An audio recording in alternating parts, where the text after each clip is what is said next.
والآية أمامك واضحة. نعم وأمامي الآن. وأولا ما نقله الأستاذ خالد الوصابي في تفسير هذه الآية، وسألته أنا: لا يحل لك أن تبدلهن، أي تطلق إحدى زوجاتك وتتزوج مرة أخرى. لا يحل. في تفسير لدينا، أنا رجعت اليوم إلى أحد التفاسير وتفسير البيان للإمام الخوئي، ورجعت إلى هذه الآية علي أن أكون مخطئا في ذلك، ووجدت تفسيرا آخر أيضا، تفسيرا آخر ايش هو تفسير يطابق ما قلته أمس في ذلك، فهو لا يحتج عليه من مصادره في أول. لا قل لي وش يقول. أنا أتبع تفسيرات. أعطيني مصادرك أنت، أعطيني مصادرك أنت. ماذا وجدت في مصادرك؟ تفسير في البيان الإمام الخوئي في ذلك قال بأن هذه الآية تدل على أن الرسول صلى الله عليه وآله لا يحل له أن يبدل نساءه من بعد نزول تلك الآية، ولكن يحل له أن يطلقهن. نساء الرسول ليس كلهن معصومات أو معصومين بأمر الله، قد تخطئ واحدة منهم، يعني يستمر معها طول الحياة لا يبدلها. طب هو قال ولا يحل لك أن تبدل بهن من أزواج، ولو أعجبك حسنهن ما يحل له. أعطني الآن الدليل في لا يحق لك أن تطلقهن. ما هي التطليق. طيب أوكي، أنا ما أعطيك دليل، لأنني أظن أن كل من يسمعنا من شيعة والسنة فاهمين أن الآية الكريمة تقول للنبي صلى الله عليه وسلم: هذا هو حدك من الزواج، لا يمكن لك أن تتزوج بعدهن ولا أن تطلقهن. من أي تفسير دكتور محمد؟ من أي على كل حال اسمعني، إذا أنت في الآية التي قلت أمس فيها محكمة وواضحة ترى فيها أن هذه تعني أن من حق النبي عليه الصلاة والسلام أن يطلق النساء وأن يعطي هذا الحق لسيدنا علي، خلاص أنا أنهي أقول للسادة المشاهدين إذا وصلت الحوار بعد كذا في هذه المسألة يعني نصبح يعني ما عاد في أرضية كذا مشتركة بالحد الأدنى من اللغة العربية. ثواني دكتور محمد. نعم. ثواني فقط لأجيبك بثواني سريعة. تفضل. الآن أنا مصر بأن هذه الآية محكمة في أمر ما.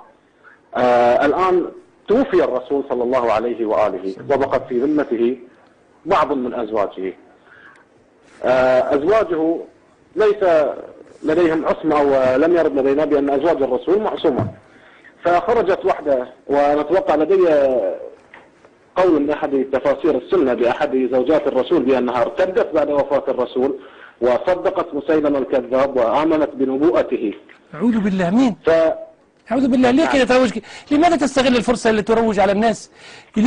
احتمال كلامك والله ممكن يخرج الناس من الإسلام. يعني شوف أنت، شوف بتثبت. اسمع لاحظ شيء واحد. أنتم الإخوة الكرام، أنت أخي العزيز، أنت لأنك أنت صراحة ثقافتك قايمة على كره الصحابة. اسمعني كويس. وعلى اختراع الكراهية بينهم وبين سيدنا علي. من أجل أن تثبت أقوالك هذه والله يمكن لك أن تفتن الناس عن دين محمد تماما وعلي بن أبي طالب والأئمة. الآن لا يكفيك أنك تقول زوجة السيدة عائشة سيدنا علي عنده الحق في تطليقها وإسقاط صفته من المؤمنين، والآن تقول واحدة منه مشت مع الردم. ليه كده؟ وهو يروج الفكرة. بس بعدين يطلع الكلام ده كله كذب. لا بس الزوجة مين هي؟ أنت سمعت في حياتك هالكلام؟ لا أنا اليوم حتى في أشد المشنعين على بيت محمد تعطيني 10 دقائق بعد السيد يعني. أنا أحكي لك، ما أنا فاهم. لا لأن أنا لا يجوز أن أتدخل رجل يعني على التليفون. معقولة في التلفزيون كده يعني واحد يجي في كلام كده يعني قدامه ملايين الناس يسمعوه يروج بس يقول الله الرجل يقرأ ويروي ما قرأ. يعني أنت دلوقتي كل واحد يسمع عنك كلام. أنا أقول يعني أنت شفت في برنامجنا في العراق نحن ما نقول واحد هذا اشتروا بيوت، نقول له ما تقول على سياسيين عاديين مش أئمة معصومين، نقول لهم أنت اشتريت البيت، أنت اشتريت لهم البيت، ما دام أنت ما اشتريتش البيت ما تقول كلمة. يعني احترم الناس وأعراضها. هسه تيجي واحد أقول لك حاجة، واحد يدوق دخل الإسلام يسمع هسه هذا الرجل المعمم عمامة سوداء يقول زوجة محمد صلى الله عليه وسلم كفرت بدينه. لا هقول لك ومشيت معاه مرتد. لا ليه؟ عشان ايه؟ عشان يدافع عن ان سيدنا علي. انت تعرف ليش كلامه ده كله؟ كله دفاعا عن الروايه اللي انت رفضتها. كل ده عشان لا احنا عندنا المعصومين يعني 12 قمم ما يطلع عليهم الشك. اسمعني بس. لكن احنا اسمعني بس. هو يكمل حتى ادخل بالتفسير. انت افهم بس، خلينا بالتفسير. تعرف ليش هو متورط في الورطه هذه كلها دلوقتي واضطر يقول الكلمه هذه الكبيره؟ تفضل. اللي هي اكبر حتى من موضوع سيدة عائشه. مضطرها لانه هو يدافع على ليش هو متمسك بروايه المجلسي في ان سيدنا علي عنده حق تطليق زوجات النبي، لانه ما حبش يغير رايه فيها. رمى الآن قنبلة جديدة. يا أخو بتطرح للنقاش الرواية يعني. يا حامد يا ربيع الله يجعلك من الحامدين. شيخ حامد الراجل الآن رمى قنبلة سمعوها كل الجزائريين. تعرف شو قال دلوقتي؟ أنا استغربت. شوف ايش قال دلوقتي؟ هو الآن بعد شوي حيطلع مش دليل. أنا هراهنك مش هراهنك حتعرف بعد شوي البنت الزوجة الجديدة. مين يا أخي اللي كفرت بدين محمد بعد ما كانت زوجة له؟ مين؟ سؤالي يا دكتور محمد. اي تفضل. إنا لله وإنا إليه والله راجعون. حقيقة أنا لا يوجد لدي المصدر، ليس نحن الذي نروي ذلك، ورد في كتب السنة. لا والله لن تشارك معي بكلمة بعد الآن ما دام ما عندك مصدر ثاني. ما تتكلم على بيت محمد عليه الصلاة والسلام بهذه الاستهانة وبهذه الطريقة. لا أسمح لأحد أن يتكلم عن بيت عيسى ولا بيت موسى بهذه الاستهانة. تقول لي واحدة من زوجاته ارتدت ونقول لك وش هو المصدر. خليني احتياطا أنا أصوم 3 يوم. عندك مصدر ولا ما عندك مصدر؟ عندي مصدر وأحضره لك يا دكتور محمد. أنا أتقول فقط. إيش هو المصدر؟ وش هو المصدر اللي عندك؟ سوف أحضره. مهلني بإحضار المصدر. لا لحظة أنت تكلمت على بيت أشرف إنسان، على بيت خاتم الأنبياء، قلت واحدة من زوجاته كفرت بدينه.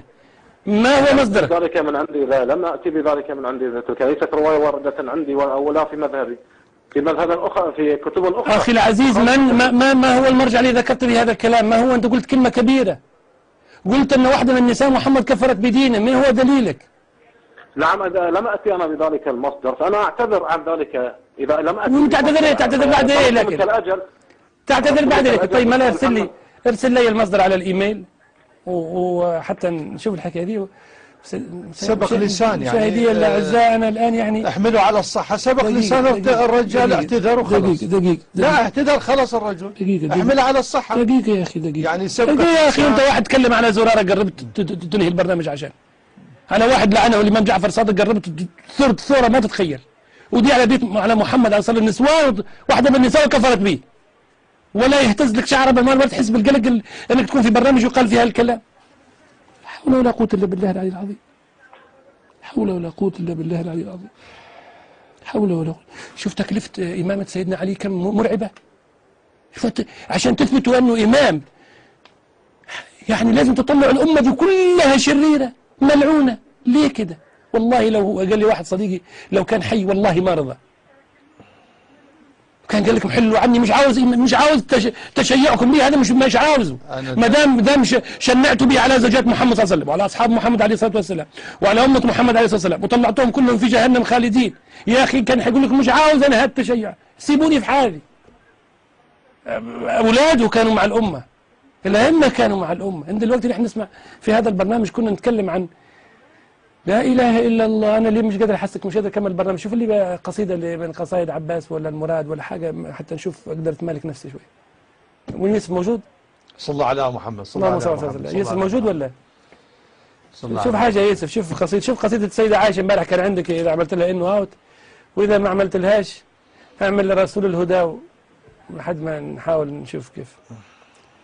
لا إله إلا الله. لا إله إلا الله. لا إله إلا الله. لا إله إلا الله. لا حول ولا قوة إلا بالله.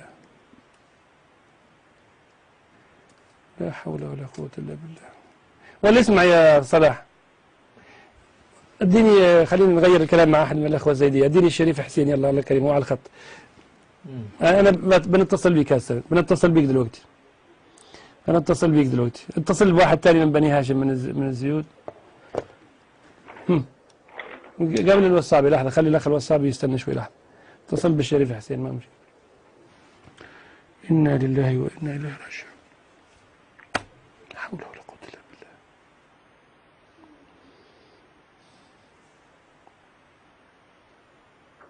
لا حول ولا قوة إلا بالله.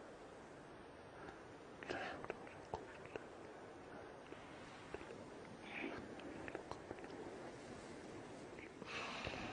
قوة إلا بالله.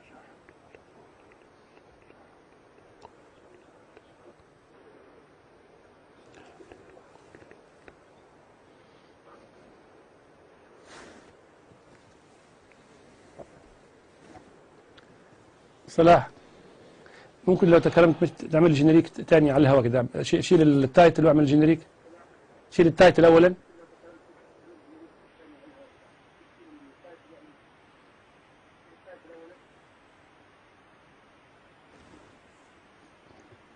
حط الجينيريك اعمله مشيه.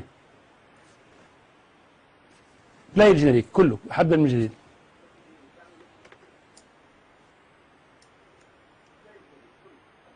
لا اعطيني الجينيريك من البداية كله، اعطيني الجينيريك. لا ما ينفعش كده، ما ينفعش انت حاط كاميرا 5. حط كاميرا الجينيريك، حط دي في كام. يا يوسف غير دي في كام، مثل غيره على الهواء ما في اشكال. غيره خلي لا ايه